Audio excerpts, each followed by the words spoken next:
Hi అందరికీ welcome back to మన ఎడ్యుకేషన్లో వచ్చేసి ఫస్ట్ HJTSCకి సంబంధించినటువంటి టెట్ ప్రాక్టీస్ బిట్స్ చూద్దాము సైన్స్వి.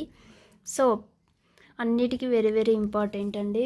ప్రాక్టీస్ బిట్స్ ఎంత బాగా చేస్తే అంత బాగా ఐడియా ఉంటుందని నేను నేర్చుకున్నది. సో ఈరోజు చూద్దాం ఏవేవి ఎలా ఉన్నాయి ఏందనేసి. సో ఫస్ట్ క్వశ్చన్ వచ్చేసి,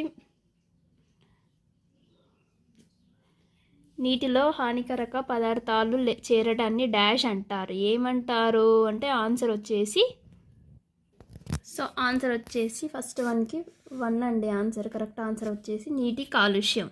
సో నీరు కాలుష్యం అవుటకు కారణం ఏంటిది, ఏమవుతుందంటే ఇవన్నీ కరెక్ట్ ఆన్సర్లు. ఇది పరిశ్రమల వ్యర్థాలు మరియు ఎరువులు, క్రిమిసంహారక రసాయనాలు, అణుశక్తి ఉత్పాదక కేంద్రకాలు అంటే ఈ 3 కరెక్ట్. కాబట్టి నీరు కాలుష్యం అంటే నీరు అనేది కాలుష్యం అవుతుంది అనేసి ఆన్సర్. సో థర్డ్ వన్, భూమి యొక్క వాతావరణం డాష్ కిలోమీటర్ల ఎత్తు వరకు వ్యాపించుచున్నది అని అంటే ఎన్ని వేల కిలోమీటర్లు అని అంటే ఆన్సర్ వచ్చేసి థర్డ్ ఏంటంటే 1000.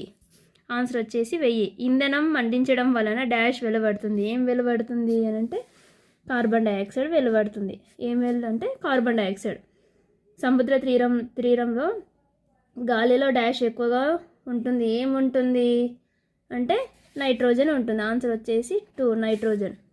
ఉష్ణోగ్రత పెరుగుతున్నప్పుడు గాలిలో నీటి ఆవిరి డాష్ ఉంటుంది. ఏముంటుంది నీటి ఆవిరి డాష్ ఏముంటుంది అని అంటే ఆన్సర్ వచ్చేసి 1 ఎక్కువగా నీటి ఆవిరి ఉంటుందని అర్థం.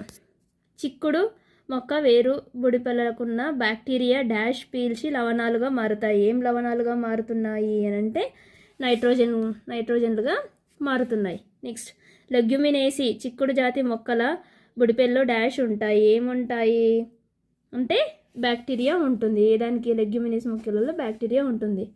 తొట్టి భారమితిని నిర్మించిన శాస్త్రజ్ఞుడు ఎవరు ఆ శాస్త్రజ్ఞుడు అని అంటే టారిసెల్లా. ఏది ఆన్సర్ వచ్చేసి టారిసెల్లా. నెక్స్ట్ 10th క్వశ్చన్, వాతావరణం పీడనము కొలవటానికి ఉపయోగించే సాధనము. ఏం సాధనం ఉపయోగిస్తాము అంటే భారమితిని ఉపయోగిస్తాం. నెక్స్ట్, భారమితిలో పాదరసం స్తంభం ఎత్తును బట్టి మనకు తెలియజేసేది ఏంది అంటే ఏం తెలియజేస్తుంది అంటే వాతావరణ పీడనంను తెలియజేస్తుంది. ఆన్సర్ 3. సాధారణ వాతావరణ పీడనం ఎంత? సాధారణ వాతావరణ పీడనం ఎంత ఉంది అంటే 76 సెంటీమీటర్స్ ఉంటుంది. 76 సెంటీమీటర్స్ ఉంటుంది. తొట్టి భారమితిని మొదట నిర్మించిన శాస్త్రజ్ఞుడు ఎవరు అని అంటే టారిసెల్లా. ఆన్సర్ వచ్చేసి టారిసెల్లా. తుఫాను రాబోటకు ముందు పాదరసము ఘట్టము ఎక్కడగా ఉంటుంది, ఎట్లా ఉంటుంది అంటే హఠాత్తుగా తగ్గుతుంది. భారమితి యందు పాదరసము మట్టము నిదానముగా తగ్గిన డాష్ సూచిస్తుంది అని అంటే ఏం సూచిస్తుంది అని అంటే రాబోవు వర్షాన్ని సూచిస్తుంది. ఆన్సర్ వచ్చేసి రాబోవు వర్షం. పారిశ్రామిక వాడనల ఎందలి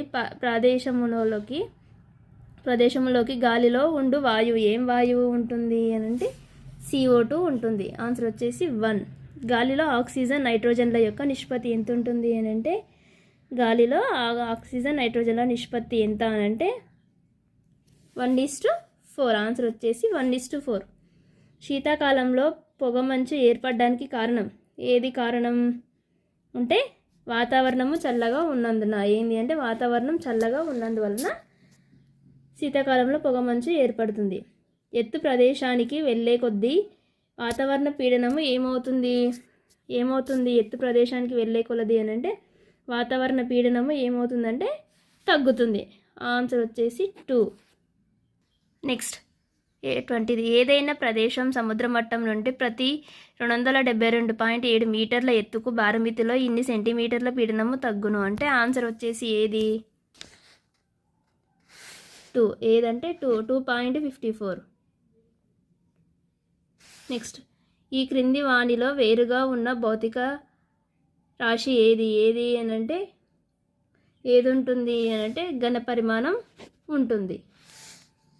డైనో బై సెంటీమీటర్లు టు దేనికి ప్రమాణం? ఏ దానికి ప్రమాణం అవుతుంది అని అంటే పీడనానికి ప్రమాణం అవుతుంది. నెక్స్ట్, సరైన వాక్యాన్ని ఎన్నుకోండి. ఏం వాక్యం వస్తుంది అని అంటే బంధించిన వాయువుపై పీడనం పెరిగితే సాంద్రత పెరుగుతుంది. బంధించిన వాయువుపై పీడనం పెరిగితే సాంద్రత పెరుగుతుంది. Correct answer 2. సో వీడియో నచ్చినట్లయితే లైక్ చేయండి, షేర్ చేయండి, సబ్స్క్రైబ్ చేయండి. Thank you all.